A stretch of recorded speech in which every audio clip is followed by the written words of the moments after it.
ఆహా! Chicken curry అంటే chicken fry ఏ విధంగా చేసుకోవాలో చూద్దాం. పదండి గైస్. సో, ముందుగా వేయించుకున్న చికెన్ తీసుకోవాలి. చికెన్‌లోకి కొద్దిగంత తురుము ఏసుకోవాలే. కొబ్బరి తురుము. నీ కలర్ తగ్గ పసుపైతే కొద్దిగంత ఏసుకోవాలే. ఆల్రెడీ చికెన్‌లో కారం మిక్స్ చేసే ఫ్రై చేస్తాం కాబట్టి కొద్దిగా తగ్గట్ట టేస్ట్ తగ్గట్ట ఉప్పు అయితే ఏసుకోవాలే. వేయించుకున్న ధనియాల పొడి కొద్దిగంత ఏసి పడేయాలి. తర్వాత కొద్దిగంత త్రిమంగ కారం తీసుకొని గుప్పా గుప్పా చల్లేయాలి. కొద్దిగంత పచ్చిధనియాల పొడి ఏసి పడి నూకాలే. కొద్దిగంత మెంతుల పొడి ఏసేసుకుందాం. తరువాత మొత్తం గిర్రా గిర్రా గిర్రా గిర్రా గిర్రా తిప్పుకోవాలి.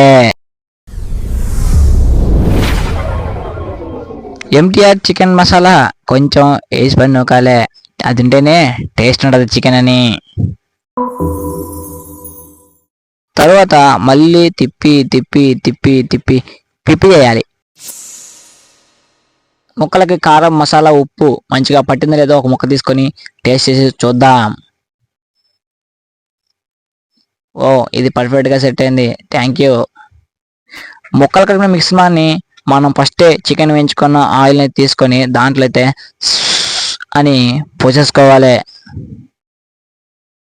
నూనె ఫ్రై అయింది కాబట్టి కాలిద్దని ఒక డొంగ తీసుకొని తిప్పి తిప్పి తిప్పి తిప్పి నేలకేసి కొట్టేయాలి.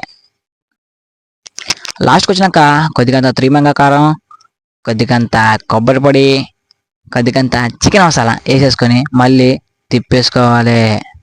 అలాగే గార్నిష్ కోసం కొంచెం జీడిపప్పు 4 ముక్కలు తుప్పుకు తుప్పుకు తుప్పుకు 4 ముక్కలు వేసేసుకొని మళ్ళీ తిప్పి తిప్పి తిప్పి తిప్పి తిప్పి తిప్పి పక్కన పెట్టేయాలి. దెన్ నెక్స్ట్ కొద్దిగంత కొత్తిమీర వేసేయాలి. అది కూడా మిక్స్ అయిన తర్వాత ఓ ముక్క తీసుకోవాలి, మింగి తినాలి. Thank you. Follow for more updates. Subscribe to food ready channel. Subscribe.